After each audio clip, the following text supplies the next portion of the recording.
In the small Chilean town of Lolo, everyone knew the strange antique dealer with the sword dog and the mystical stories.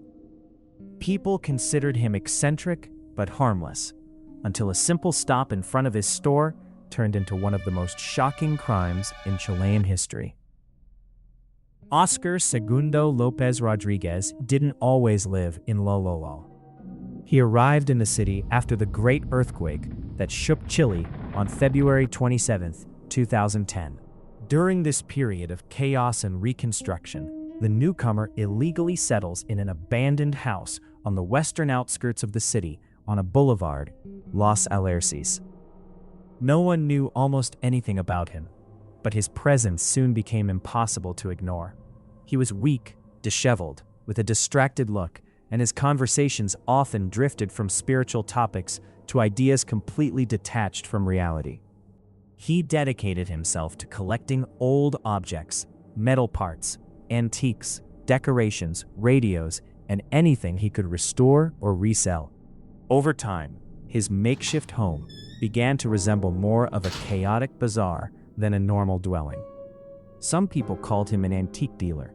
Others simply knew him as the local eccentric. But unlike the typical eccentric characters in small towns, there was something deeper and more disturbing about Lopez. Something in his eyes, something in the way he talked about mystical topics and things that no one else took seriously. One of his strangest obsessions was his dog Valentine. Lopez portrayed him as a kind of messiah with a special spiritual mission to save the world.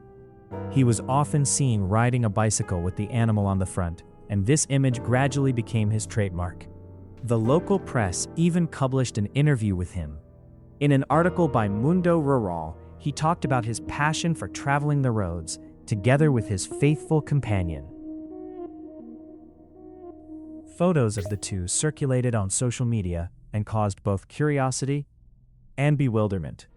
But no one suspected what was actually hidden behind this image.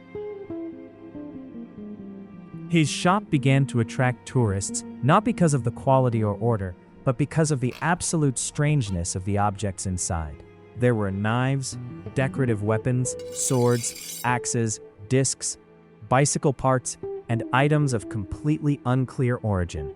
His obsession with bladed weapons was particularly strong. He would constantly talk about his favorite battles from Japanese anime and movies like Kill Bill, which he often quoted. For him, weapons were not just decoration. He cared for them almost like relics.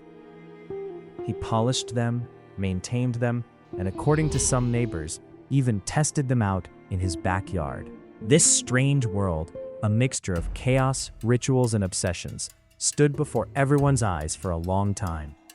But as often happens in small towns, the eccentricity was gradually normalized until it could no longer be ignored. On July 12, 2012, the unthinkable happened.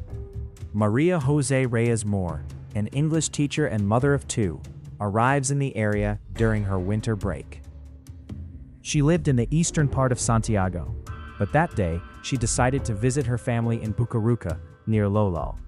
Her two sons, aged 19 and 15, were in the car. Around noon, Maria Jose is walking through downtown Lolo and decides to stop in front of Oscar Lopez's store.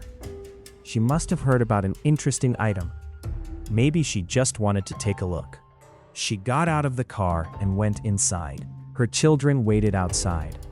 This was the last act of her life.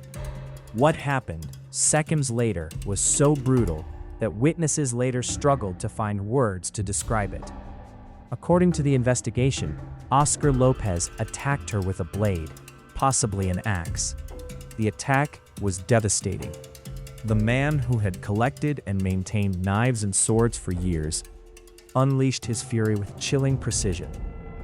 The scene became completely unreal. Maria Jose was murdered in front of her own children.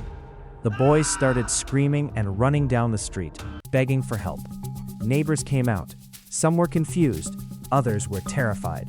The call to the Carabinieri was made almost immediately. The patrol arrived within minutes, but it was already too late, and and the worst was yet to come. According to police reports, when the officers entered the property, Oscar Lopez was holding the victim's head and shouting incoherent phrases, as if he were reenacting a scene from a movie. He showed no fear. He showed no remorse. On the contrary, his behavior was aggressive and defiant. When the police tried to disarm him, he came at them armed, and they were forced to use their service weapons. Oscar Lopez died at the scene. But when the house is searched, the investigation takes a completely new and even darker direction. In a suitcase hidden in the building, forensics officers found a human head. It did not belong to Maria Jose. The victim was later identified as Juan Duarte, a local farmer who had been reported missing for some time. His body was found buried in the backyard of the house. This discovery shocked the entire community. People realized that this was not a sudden outburst of violence, but a man who had probably been living with dangerous mental disorders for years.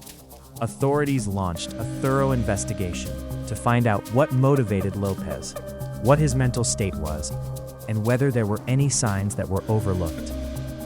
The questions multiplied. Was he seriously mentally ill? Were there warnings that no one took seriously, or was the crime part of some ritual? Lopez's psychological autopsy provides the first answers.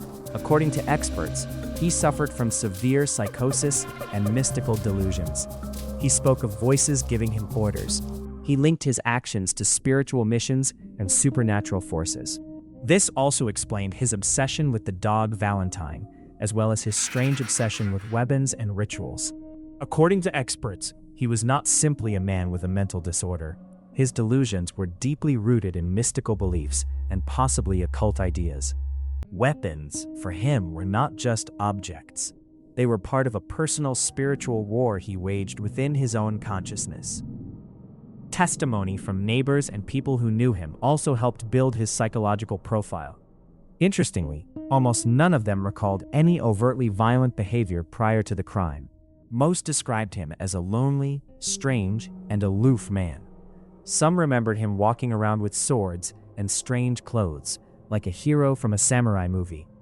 Others told how he constantly talked about spiritual missions and the special role of his dog. But all of this was perceived as harmless eccentricity.